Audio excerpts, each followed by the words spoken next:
I was driving a long way to work. I was supposed to be the implementer of a product that never sold. I was extremely under-challenged and frankly bored. And while it sounds great to rake in a paycheck for doing very little, it was absolutely soul-sucking for me. And I planned to quit so that it wasn't a heat of an emotional moment.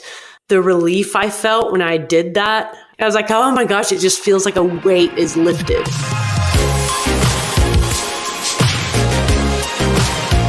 Hey Feasters, and welcome to episode 5 of season 3 of Living the Feast. We've got an awesome show for you today with Carrie Dils. I've had the pleasure of knowing Carrie being in and around the WordPress space for years. She's smart, funny, sarcastic, and, well, if I didn't know better, I would have thought she was a New Yorker too. She's someone who I have the utmost respect for how she's built her business, and she's always open to sharing with others how to do it right. If you're new to the show, I'm Jason, and Living the Feast is a podcast for you looking to build a profitable and sustainable freelance business by building recurring revenue so that you can live the kind of life you want. And if you aren't new to this show and enjoy what we're doing here, why not go ahead and head over to iTunes and hit that subscribe button so you get notified as soon as an episode drops. Carrie is a developer, but she didn't start out that way. In fact, she fell into her business because she fell out of love with the idea of running a coffee shop. In this episode, you'll hear how Carrie attracts her clients and her students by being herself. She realizes how important it is for people to buy from you because of who you are and not because of the colors of your logo or the language you write code in. We talk about how to build a business that you enjoy and want to wake up and do every single day. We talk about that no matter how long you've been doing this whole freelancing thing, we all hit a wall sometimes. And Carrie, inside and outside of her group, helps folks get unstuck. So if you're ready, let's dive in.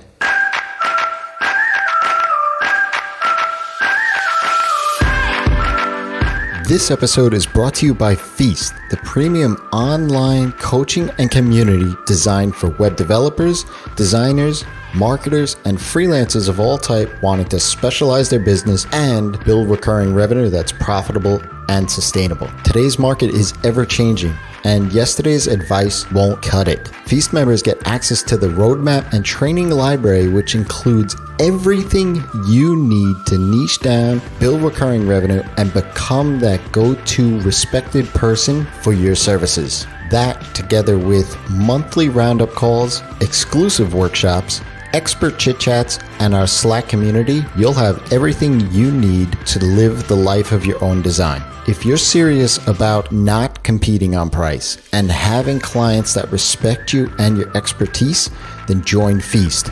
Head over to feastcourse.com today.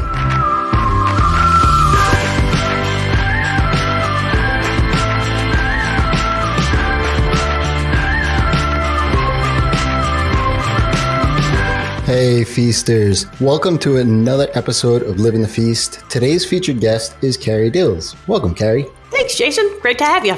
Wait, no, that's what I say when I'm hosting a podcast. It's great to be here. That's awesome.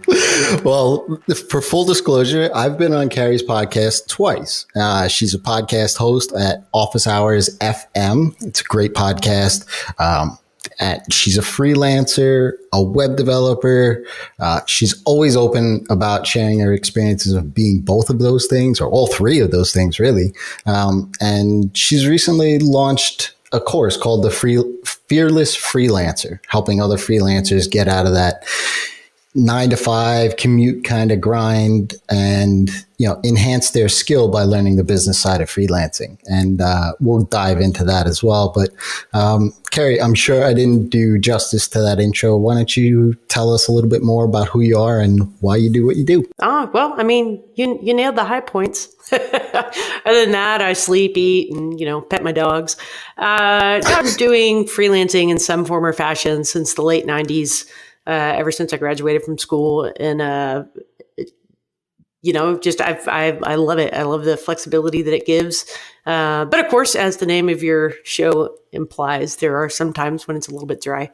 But for the most part, yeah, I love doing it. And at this point in my career, I found that I get a lot of satisfaction from helping other people find success in what they want to do. Yeah, I affectionately call us that have been in the game for 15 years plus doing it. And that's starting to grow too. Like the number of people in that, I call us freelancer veterans because it's the idea behind a freelancer nowadays isn't what it used to be, right? It was always such a romantic kind of thing. In like the 50s, you're a writer or a novelist and you're freelancing artist or something like that. And I feel like nowadays it's like, okay, I'm home, I'm in my pajamas all day long and I'm banging away on the keyboard. So it's not as romantic as it once was. Yeah. And it wasn't, I don't think, as common as a career option then as it is now. Like people look at you sideways and be like, so really you're just unemployed. You're like, no, I promise I just work for myself. It's so true. We moved in August, the end of August, and meeting new neighbors is always a fun little adventure, and you don't know how, hey, what do you do for a living? And I never know how somebody's going to say I work from home, and then I lead off with that, and they're like, you do? They're like, oh, he probably plays video games and eats Cheetos on the couch all day long. Well, when I tell people I work from home, one of the most common responses I hear is, oh, you must have a lot of discipline. I couldn't do that. And my response, I've gotten to be, my response is, well, I frankly like to eat. And if I don't work, I don't eat. So no, it really doesn't take a lot of discipline. I like to eat just like you do. Yeah. It is funny. It's funny how people react that way. And now my wife is now home too. And she's just starting her freelance kind of career and getting that going. But she doesn't look at it like you and I look at it. She looks at it more as like, hey, that's our vacation fund or, that kind of thing. And she basically is the primary caretaker of TJ. Right. But it's, the neighbors are like, holy cow, I don't know how they just moved in. They both work from home. Like, how is they paying for things over there? The bank's going to be showing up any day. Let's hope not.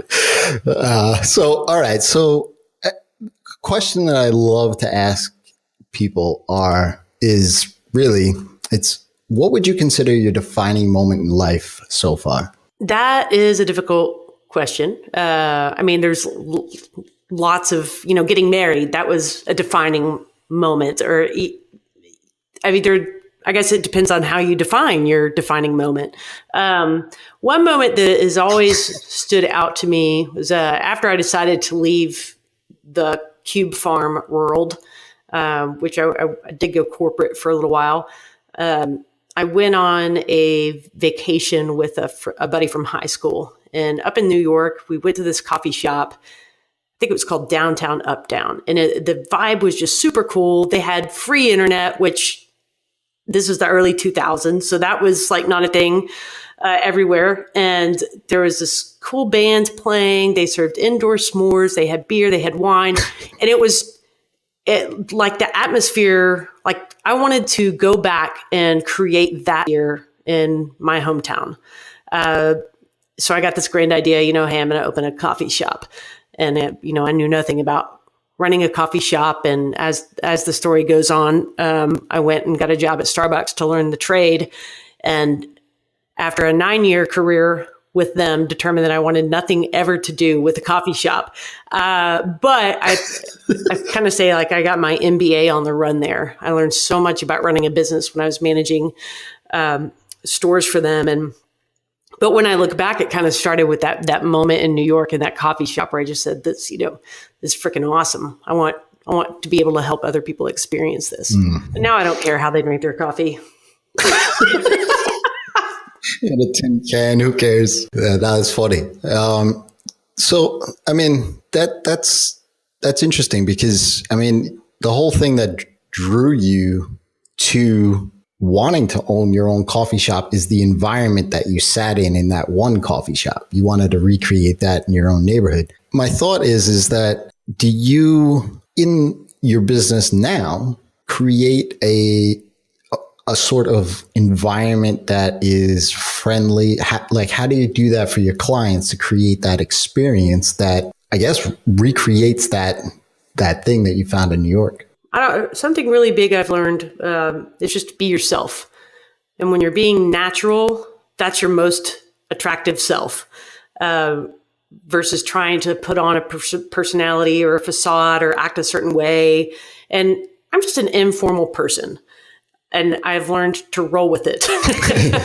And so you probably don't want me showing up in certain meetings. But for the type of client that I work with and want to attract, and now in this case, the students I want to work with, there's an appreciation for a friendly tone, an informal tone, a welcoming, hey, if you got questions, ask them, not putting on airs sort of environment.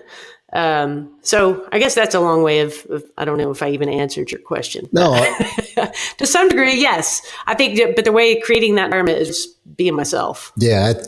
For me, I'm the same way. Like I don't hide that I'm a New Yorker. I might say something that comes across as blunt, or maybe you don't like what I said. And, please don't take offense to it. I say those things all the time. It's just who I am. If I try to block that or filter that in some way, then it's going to come off that way. And I feel that, especially in freelancing, people buy into you rather than buying into your thing, whether you're a Ruby on Rails developer, or a WordPress developer, or a designer, or whatever. People are going to buy into you first. Yeah, I agree with that. And that's where you can stand out among the competition, is because you got one thing nobody else has, and that's your own self. Yeah, no, I think, the unique value add that you bring, and you talked about your students. That's what I like to tell coaching clients and other freelancers as well, is that, look, you could try to put any sort of language spin on the thing that you do on your website. But when you go into that sales meeting and you try to put on that spin also, it's going to come off as that. It's not going to come off as genuine. And then that client essentially looks at you as more of a commodity rather than an asset to them. And they can go get a commodity elsewhere, maybe for cheaper. And why not add your own personality? For me, and I heard this from Curtis McHale, is that during those initial sales calls, he has a metric that he says that if he doesn't laugh at least 3 times during that sales call, they don't work together. And I'm like, what? He said, yeah. He said, then our personality isn't going to work. And then, if we have calls and, sarcasm's not going to flow and all of that. I'm like, have you ever turned down anybody with that? He goes, oh, absolutely. I'm like, that's crazy. Wow. But, I think personality is a huge thing. It's actually one of my 4 factors that, I do for vetting clients, so to speak. So outside of that moment in New York, in that coffee shop, do you come from, were your parents entrepreneurs? Was entrepreneurship in your DNA, so to speak? Kind of so. So my mom's dad owned a grocery store. My mom's mom owned a flower shop. My dad's mom owned a beauty salon. So that, not my parents directly, but that generation back were all business owners. And I don't know that I really put that together until later in life. But as a kid, I was always creating things and trying to find ways to get somebody to pay me to do something. And and my parents they just called me, their little entrepreneur, and I guess encouraged that kind of creativity in me. And that's just something that sort of naturally flowed into adulthood and my career. So did you always know that you wanted to do that? Like when you were in the cube farms, were you kind of like, all right, I just can't wait to get out of here, so I'm going to work on the side gig so I can get out of this thing permanently? Or? Well, I was doing freelancing before I got into the cube farm, and that's actually how I got into the cube farm. It was a freelancing contract that turned to a full-time hire. when I graduated from college, I didn't know what I wanted to do. I read all the career books, and I didn't know what color my stupid parachute was, and all the other career advice things out there. And I started freelancing just by default because I needed to pay my rent, and I've at that point in time actually opened up the classifieds and the physical newspaper to see who might need some web design work, and started picking up some gigs that way, and kind of immediately found, like when my very first paid gig was designing banner ads for a local radio station. I still have those dimensions imprinted in my brain. I can't get rid of them. But 486 by 60, yeah. Right? Yeah. So for the small one, and they paid me $20 an hour. I don't remember if they said they would pay me that or if I threw a number out there.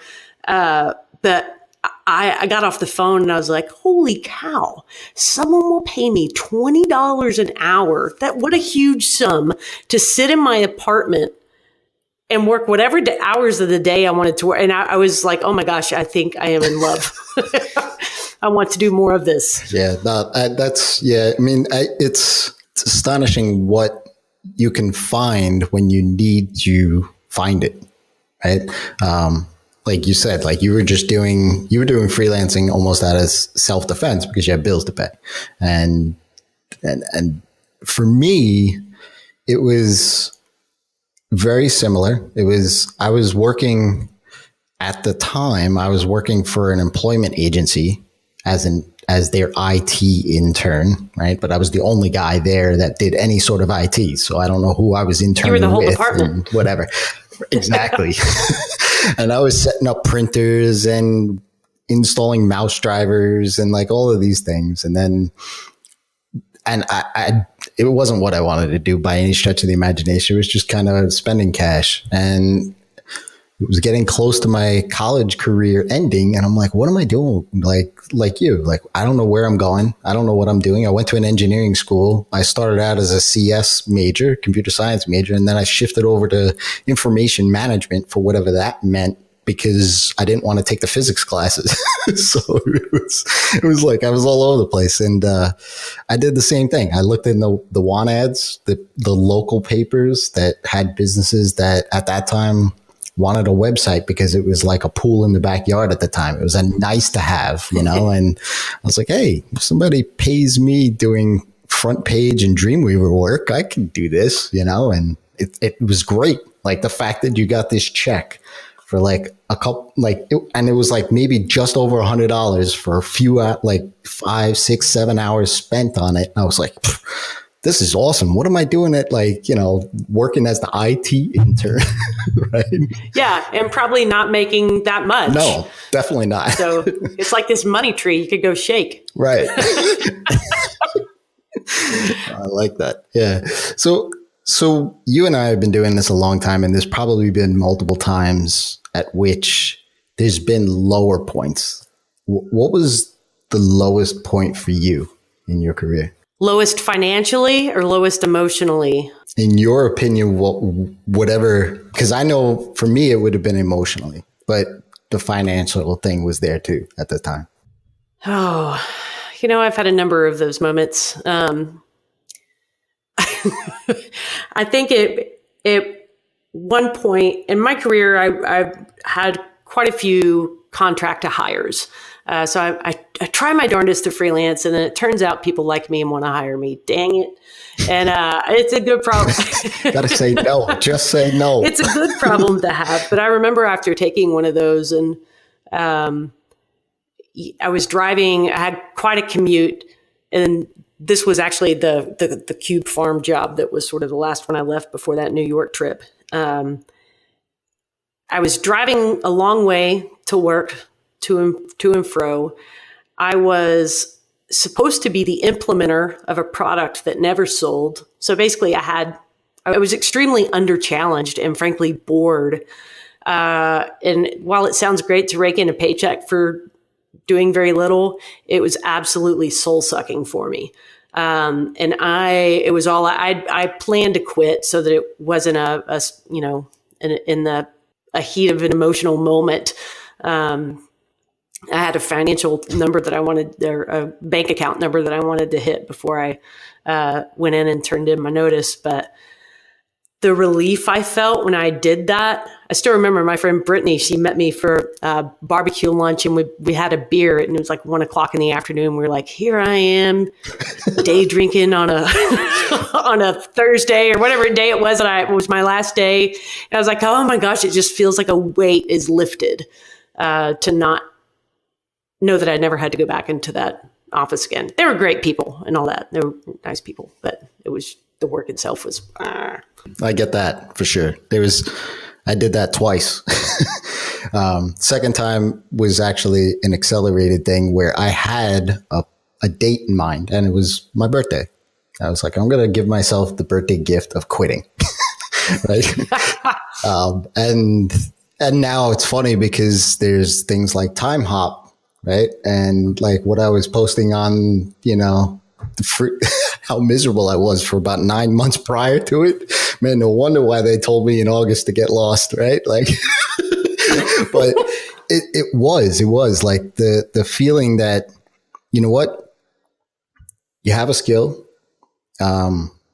It's a wanted skill, and there's options out there, right? Like you don't have to sit, at somebody else's desk. If it, like you said, if it's soul sucking, and it definitely like dreading getting up in the morning, and like at night, you're just exhausted from the mental drain of the day and whatever the minutia that you had to do during that day. It's just, I can appreciate that for sure. Especially long commutes too. I had an 1.5-hour commute and one way, and it was just, God forbid there was weather. It was just like, there was one time a coworker of mine where we lived literally a couple of blocks away, and we were like, why are we both taking our cars? Like, this is stupid. Like, we're both wasting a ton of gas, putting a ton of miles on cars that really didn't need a ton of miles added to them, And one day we commuted driving home. I remember it was a snowstorm, and it was like 1.5 feet of snow on the ground. It took us over 4 hours to get home one way. And literally he fell asleep in the passenger side, and he woke up. That is he brutal. woke up and he was like, where are we? I go, I have no idea. I'm in the back row. I'm in some town somewhere, and everything's closed. I don't know what you want me to do. I'm just trying to get north. I'm pointing the car and going that way. But yeah, it's just, it's commutes suck nowadays. I mean, now what does it look like for you? I mean, do you have an office at home, or do you go to an office? Just a home office. I love working out of my house. Usually, I don't know, one day a week or so, I'll go up to the coffee shop and just, to see humans, talk to humans, and, just for a little bit of a change of pace. But frankly, I like my big monitor setup and stuff. So I feel like it's easier to work from home than it is just to go work off my laptop somewhere. So yeah, the commute is from my bedroom to the hallway, or through the hallway to the office. Nice. It's not bad. Yeah, not bad at all. So what does, tell me a little bit about the Fearless Freelancer and what you have plans for that, and talk about the students that are in there, because you mentioned them earlier on. I'm curious to learn a little bit more about who they are. Yeah. So my idea originally was, if I could go back 20 years and tell my freshly graduated from college self, if I could give her some wisdom or help her shortcut the learning path to, doing work that she loved and being paid to do it, here's what I would tell her. And I originally started out as a book, and the book is actually still in the works. But then I was like, you know what, I can take some of this and break it in and go more in depth on certain topics. So that my first thought in terms of my ideal student is someone who's new in their career, someone who's just like, oh my gosh, like, how do you even, like, what's the checklist? What are taxes all about? I mean, just the extremely practical aspects of running a business. And it's funny because you think you're building something for one type of person and then a totally other kind of person shows up. And also I have a Facebook group called the Fearless Freelancer that's free community for anybody to join, anybody that's freelancer. And most of the people that are a part of that group are well-established freelancers that have just hit a wall. They're not quite sure what like, hey, I can't get clients to get stuff to me online or, on time or, just dealing with all the, I got burned on this particular project. How do you write your contracts? And sort of those things that once you're a little bit more mature in your business, but you still struggle with, right? Because we're always have something we're trying to learn or get better at. Mm-hmm.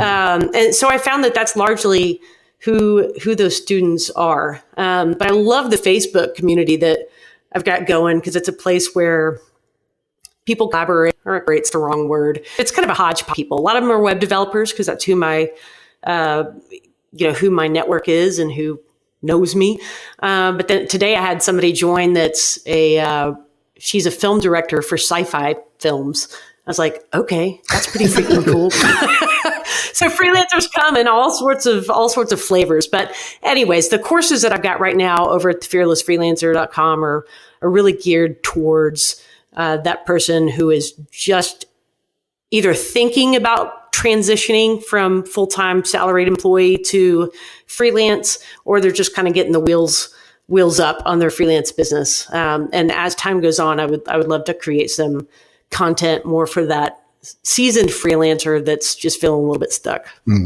It's funny that you mentioned that you build something for someone that you think, and then other people show up for it, because that's essentially the genesis of Feast. I was like, what if I could go back in time and give the early Jason the tools of the trade and not go through some of the headaches that I went through?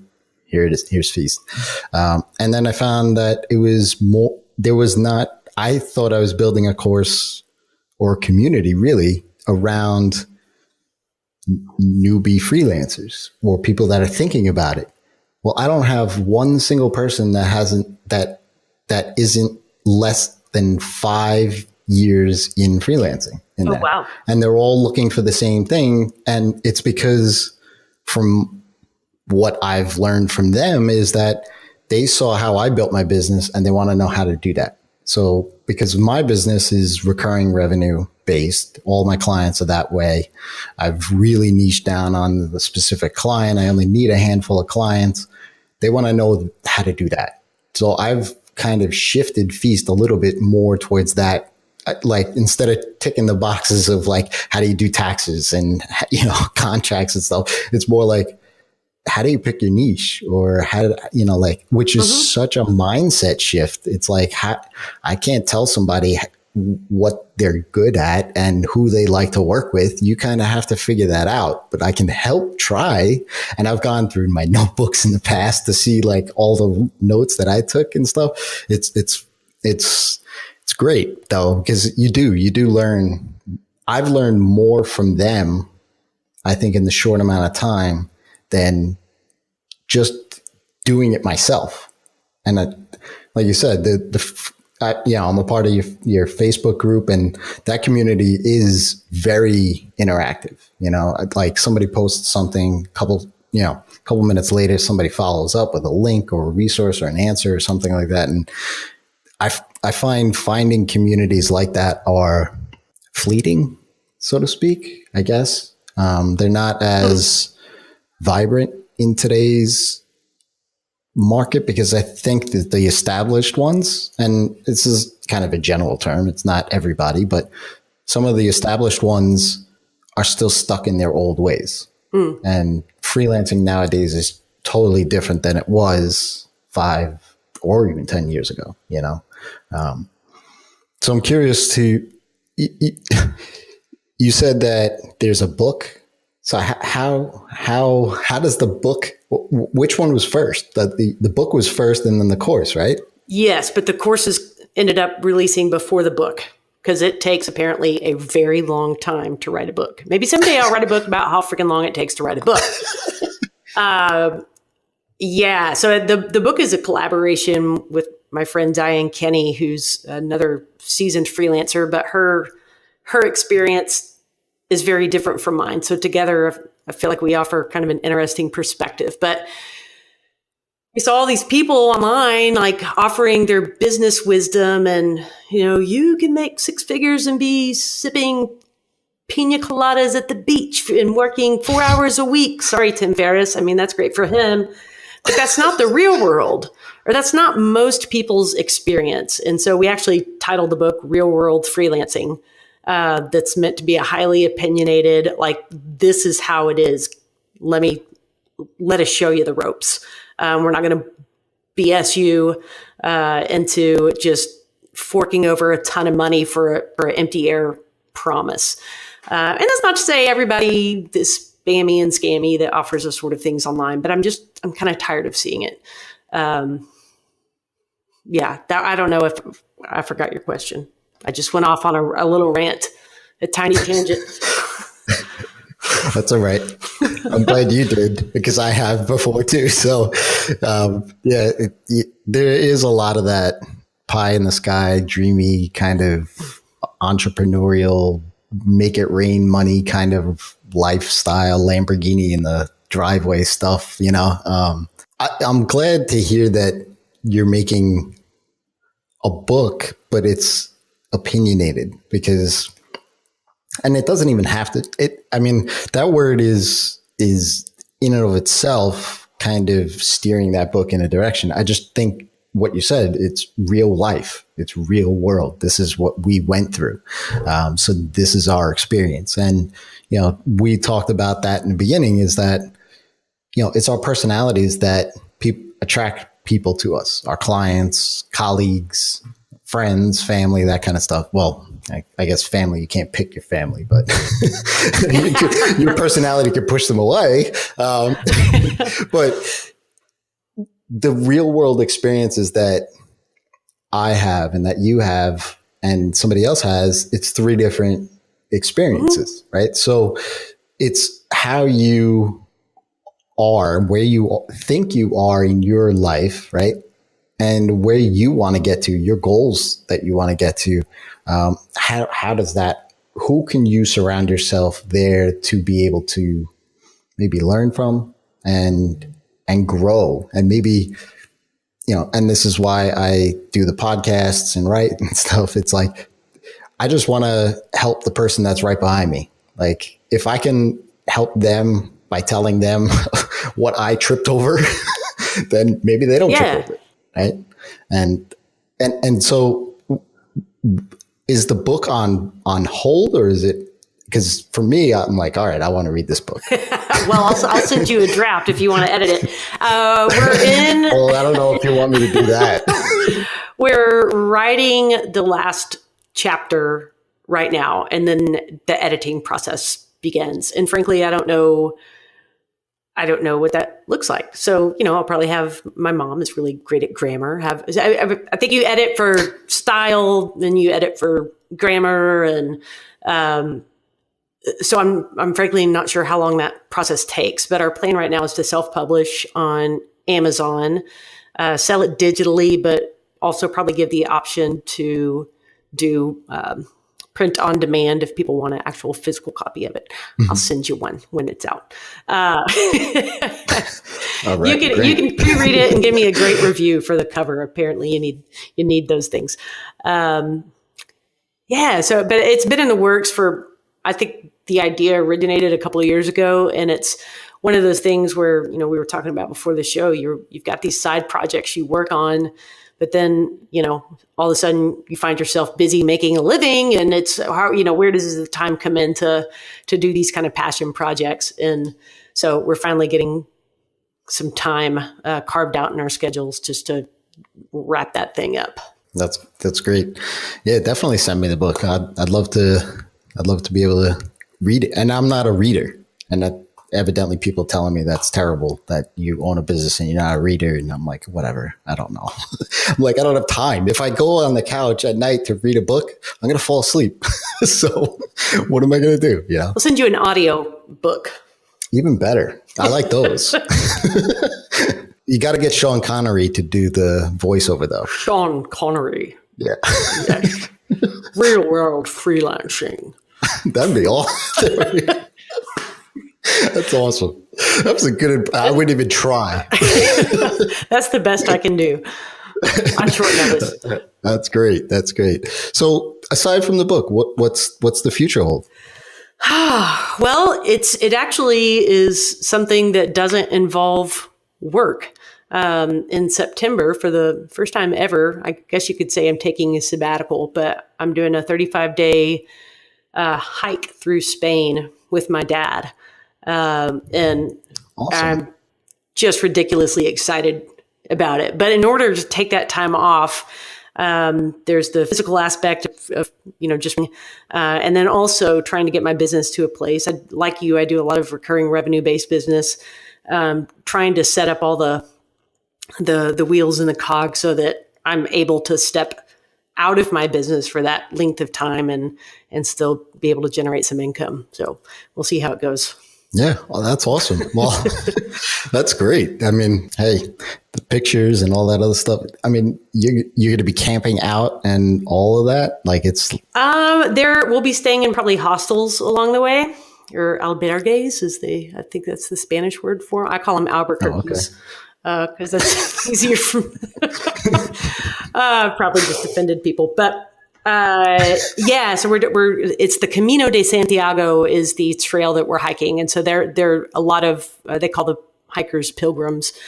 Tons of pilgrims traverse that path, so there's hostels all over the place, and plenty of places. So we'll be hiking without camping gear, which is good. That's cool. Yeah, that's awesome. Well, I can only wish to take off 35 days, but that sounds so so long right now. But I hope to be able to do that someday. I'd love to be able to go to Ireland, and my wife's family's from Italy, so that's like one of our kind of bucket list kind of things that we want to do. So that's awesome. I'm definitely interested to hear the story of what that sounds like at the end. Write that book, right? Write that book, yeah. You may be the only person to buy that one. I don't know. Or maybe, the people from Albuquerque. I don't know. Wait, this isn't about Albuquerque at all. So this is, we've just went off on some tangent there, but sorry, it's me. Hey, I'm good with that too, So this has been awesome, Carrie. Thanks again for doing this. Where can folks reach out to say thanks and check all of the things out that you're doing? Yeah. If you're on Facebook, just do a little search for the Fearless Freelancer, and then join the group and say hi to me there. Or if Twitter's more your thing, I'm at CDils, at CDILS. Awesome. Great. And I'll put all of the links in the show notes, of course. And everybody, until next time, it's your time to live in the feast.